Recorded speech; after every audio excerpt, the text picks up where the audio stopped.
Is infidelity a genetic disease? My boss, Jim Wright, gave me a quick tour of the hotel so I could see just how extensive the electrical upgrades were going to be. In the meantime, he was supposed to meet the hotel owners at their office. I walked around the pool, smartly, without letting anyone know that I was trying my best to capture all the cleavage I could. That's when I saw a red-haired fox in her early 40s chatting with a man obviously several years younger than her. They pulled their lounge chairs closer together, and the man put his hand on her left knee. At the same time, his elbow was constantly in contact with the lady's generously formed left breast. I immediately hurried away from the pool, relaxing only when I was out of sight of the people relaxing by the pool. I considered my options for behavior for a full 20 seconds. Instinctively, I knew what I needed to do, but briefly thought about the consequences, and I saw only one worthy course of action. Taking out his mobile phone, he sent a short message to his boss, and he carefully made his way back to the pool, trying to be as inconspicuous as possible. I stood in the shade of the upper balcony with my phone's camera display on. Slowly counting to 25, he began to take pictures of the couple he had noticed earlier. The woman now lay on a lounge chair with her top undone as the man slowly applied sunscreen to her back, paying particular attention to the impressive area of her breasts that jutted out from under her torso and was on dramatic display. I had only been filming the video for a few seconds when a clearly angry man ran up to the couple. He grabbed a handful of the lotioner's hair and mercilessly yanked his head back. This exposed the man's chin and throat. I easily heard the thump as the angry man's fist met Romeo's throat. This was immediately followed by a second blow, this time to the man's chin. The man who had been courting a sensual red-haired woman moments earlier was now lying on the side of the pool, making terrible gagging noises as blood oozed from his mouth onto the pool deck. It all happened so fast that the woman barely had time to look back to see a very angry man rubbing his fist as he stood over her. This continued for several seconds before he grabbed her red locks. "Jim!" That's all she managed to blurt out before he pulled her to her feet by the hair on her head. I was still recording, so I captured her as the man turned her around to face him. "You fucking slut!" was all he could muster as he looked at his wife's panicked face and then down at her free breasts.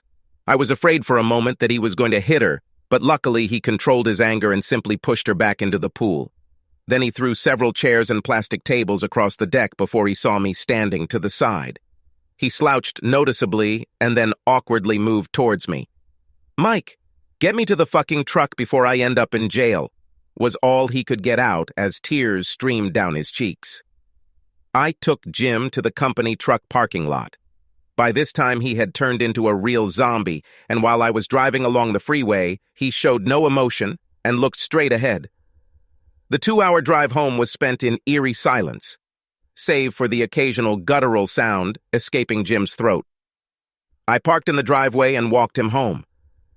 Jim sat at the kitchen table while I grabbed 2 beers from the refrigerator. I placed one in front of him and opened the second for myself. Then he sat down on the chair opposite him. His unwavering gaze made me more than a little uncomfortable. I looked him in the eye for a few seconds before asking, "Did we get the contract?" Jim blinked at my question before suddenly bursting into a burst of laughter.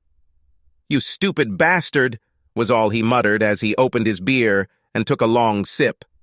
Perhaps my question was stupid, but it brought Jim out of his trance. That lying bitch told me she was going to spend a few days with her mother at her parents' lake house. She left yesterday morning. She must have been cheating on me with that damn Harris since yesterday. Damn it! I called her mother's cabin this morning and asked to speak to Kelly. Her mother told me she was in the shower, but she would ask her to call in a few minutes. Kelly called in about 10 minutes. If she was in her mother's closet on the lake at 10 o'clock in the morning, there's no way in hell she could have made it to Timberbrook by the time you found her with that bastard identical Harris. And that indicates that her mother was covering for her, I reasoned. That means her mother knew what the hell Kelly was doing and was covering for her. Jim repeated my words. Hell, she's been visiting her mother at the cottage every summer since we got married. Now I have to wonder how long. This shit has been going on, and whether identical was the first or just one of many. Jim had an interesting point of view, and I looked at it from every possible angle as I drove home. It seemed possible, even probable, that Jim's wife was aided and abetted in her betrayal by her own mother.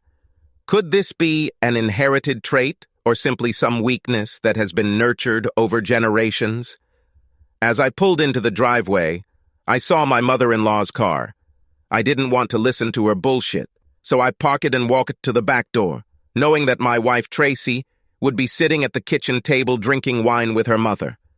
As usual, I was right. The only thing I didn't expect was the volume of the conversation. Well, to be honest, both the intensity and the content of the conversation were a little shocking. "Holy shit, Mom!" Tracy practically screamed at her mother. "You know how much Dad hates identical? What the hell were you thinking?" I couldn't help but feel a little proud of Tracy's outrage at her mother's actions. She and I vowed to be faithful throughout our married life. Tracy and I definitely saw eye to eye on this issue. "Please don't call Bentley identical. It was an accident. Besides, he's still capable of performing quite well," Kelly insisted. "It's not an accident," Tracy replied. "You were walking in broad daylight with another man instead of your dad, and only 2 hours away from home. I warned you not to let your guard down, but you did it anyway. I thought we were far enough from home to be safe. I don't know why your father was there or how he found us at the pool. He never goes to hotels, much less their pools. How are you? Do you think he's cheating on me?" "No, I don't know," Tracy replied. "Daddy adores you. He would never cheat, and I'm sure he had no idea you were cuckolding him. That's why his reaction was so strong. He must have been shocked to see how identical rubs lotion on your big breasts." "Bentley only rubbed the lotion on the sides of my breasts," Kelly said. "He was a real gentleman." "I'm sure he did. Dad punched him in the throat and then broke his jaw for no reason. How are you going to deal with that, Mom? Looks like Dad's really pissed off. I'd like to stay with you for a few days until your father calms down, if that's okay with you. You know how much Jim adores me. He'll get over this little mistake." "Maybe until he finds out about your other mistakes," Tracy suggested. "You know this won't end well." Did Kelly make other mistakes, as Tracy called them? Did my wife know about them? She didn't seem very surprised that her mom was with identical. This information was alarming. Not wanting them to know that I was in the house and eavesdropping on their conversation, I quietly went out the back door and walked around the front of the house. Mother and daughter fell silent as soon as the door opened. I nodded to the now silent duo and walked over to the refrigerator and pulled out a beer. It occurred to me that they had no idea how much I knew about the events of the day and were waiting for me to somehow show my knowledge. But I turned around and went upstairs to take a shower. They should have been interested in how much I knew, how I would react, what I would say, and who I would tell it to. However, I decided to leave them guessing. The whole situation was damn unpleasant, and Tracy's role in it was disturbing, to say the least. It struck me that Tracy obviously knew her mom was promiscuous, but never mentioned it to her dad, or me. Keeping such a secret was the same as lying, as far as I could tell. I had just finished changing my clothes when Tracy came into the bedroom. "Mom and Dad had a little fight today.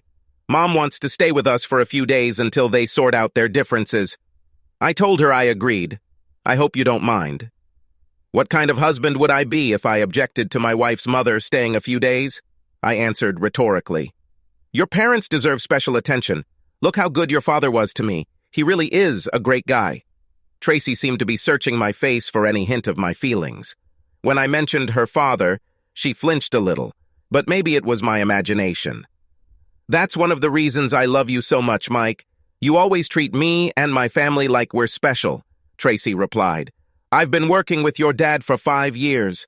I knew him before I met you, and he's special. He gave me my first real job. He's a good boss, a great father-in-law, and the best father a girl could ever have." For some reason, my praise of her father didn't seem to resonate with Tracy as much as it should have. I had never noticed this before, but now it seemed to me that Tracy was feeling some guilt about her mother's extramarital escapades. Did I just not notice anything before this? Kelly spent half of dinner asking me questions about work. She wanted to know what projects we had going on, what we were bidding on, and where I was working that day. It was obvious that she was trying to find out how much I knew and how Jim ended up at the same hotel where she had ordered the identical special the night before. I avoided any mention of Jim being asked to carry out upgrade work at the Blood Hotel, or of my role in the debacle at the swimming pool. I decided that my wife and her mother weren't the only people who might have secrets. After dinner, I announced that I was going to mow the lawn. With my suspicions dominating my thoughts, I secretly left my phone in recording mode behind a banana on the kitchen counter, away from the dishwasher. It was getting dark by the time I finished putting the mower away. Both women were watching Survivor on the TV in the living room. I put the phone in my pocket and said goodnight to them before heading upstairs to the master bedroom. Then I listened to a recorded conversation between my wife and my mother after I left home. It was an eye-opener, to say the least. The two women hatched a plot to get Jim's forgiveness. They floated a few ideas, but basically it came down to Kelly having various kinds of sex with Jim, stupidly for as long as it took him to fully forgive and trust his wayward wife. My wife helpfully suggested that Kelly increase the number of sessions and experiment a little with sex. Try something new to bring as much pleasure to Jim as possible. Kelly wasn't thrilled with this option. I only allowed my lover to experiment and have different kinds of sex with me, and only on special occasions, because Bentley's big tool made me reconsider this decision. Kelly said, "Who knew that Identical had such a big instrument?" Tracy jokes. "To be honest, I've heard some rumors," Kelly admitted. "Mom heard Mary Chase telling Sue Land about how big Bentley's instrument was, and she mentioned it to me." "Grandma told you that Identical had a big instrument? I'm surprised she didn't try it on for size when Grandpa went on one of his golf trips." "You're hiding your eyes. Don't tell me that Identical had sex with Granny. She's about 62 or something," Tracy said with obvious amazement. "That was a couple of years ago, and I hope to look as good as my mom when I'm her age," Kelly said. "It really turns Bentley on when he talks about sleeping with a mother-daughter combination. He even wanted me to ask if he could do a hat trick with you. Not many men have 3 generations of a family." "Are you kidding me?" "He's almost as old as Daddy, and he only has 1 nut," Tracy noted. "I can't even imagine being with him. By the way, how big is his instrument?" "Let's just say you won't be disappointed," Kelly replied, as if she were recommending a good hairdresser. "Just make sure I don't bounce Bentley's little grandson on my lap. I never cheated on Mike, and I certainly wouldn't start with 1 nut," Tracy said. "I want Mike to be the father of all our children. That's the only thing I care about. I love that guy." "I love your dad, too. That's why this is all so difficult." "I don't want a divorce," Kelly insisted. "It's just that he works so many hours and comes home so tired. We are lucky that we have sex a couple times a week. That's why I needed a Bentley." "Really, Mom? What about George Marsh, Jeff Stevens, and God knows who else?" "I don't like the way this conversation is going. Let's go watch Survivor. I think that fat-assed Italian girl is going to get voted out this week," Kelly said in an apparent attempt to change the subject. I saved the conversation to a flash drive and went to bed, knowing that I would have very little sleep that night. I had a lot to think about. Work the next day was excruciating. Jim was a complete mess as he handed out work assignments to start the day. There were 5 of us working at Wright Electric, and we exchanged glances as Jim stammered through his instructions. As usual, Jim and I were working together on our current project, so he climbed into the passenger seat of the company truck. We were doing electrical wiring in a house under construction, so we could talk freely without fear of anyone overhearing us. Once Jim started telling me about his situation, he continued talking throughout the morning. I guess it was cathartic for him, but it further confused my mental state. I had a hard time reconciling what I heard from my wife and her mother with the future I envisioned for myself. Will Tracy end up becoming a wandering wife like her mother and apparently her grandmother? Will I have enough influence in her life to keep her faithful? Was it worth risking a failed marriage or living the life of a cuckold? Kelly called me this morning, Jim began. She told me she wanted to apologize for possibly giving me the impression that she cheated on me with Bentley. She calls the bastard Bentley. She said it was the only time she had ever cheated or even come close to it. He had been stalking her for months, and she finally succumbed to his charm and he scored an amazing ball. I asked how long her mother had been covering for her affairs, and she began to stutter. It never occurred to her that it was obvious to me that her mother was lying about her whereabouts. We exchanged a few nasty words and I hung up. I didn't know if I should have given Jim the information I gleaned from my eavesdropping. If he decided to make peace, it would only make the situation worse. I decided to give him time to decide for himself, but I did it in a decisive manner. Jim, you need to take your time and figure out what's really going on. This may or may not be the first time. I suggest you think about the situation and weigh the full implications of your decision, whether you keep Kelly or kick her to the curb. I feel sorry for you, Mike. You're married to my daughter, but you work with me, so you're in the middle of this mess. I feel like I wasted 25 years of my life. If it weren't for Tracy, I'd say, my married life has been a meaningless sham. Having a wonderful daughter and a reliable son-in-law is my only saving grace. I was still undecided on my next course of action when I returned home that evening. As soon as I entered the kitchen, Tracy and her mother attacked me from all sides.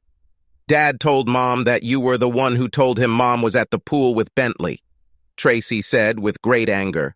What kind of asshole would try to ruin his wife's parents' marriage? Really? And what did you think I should have done? I asked more calmly than I actually felt.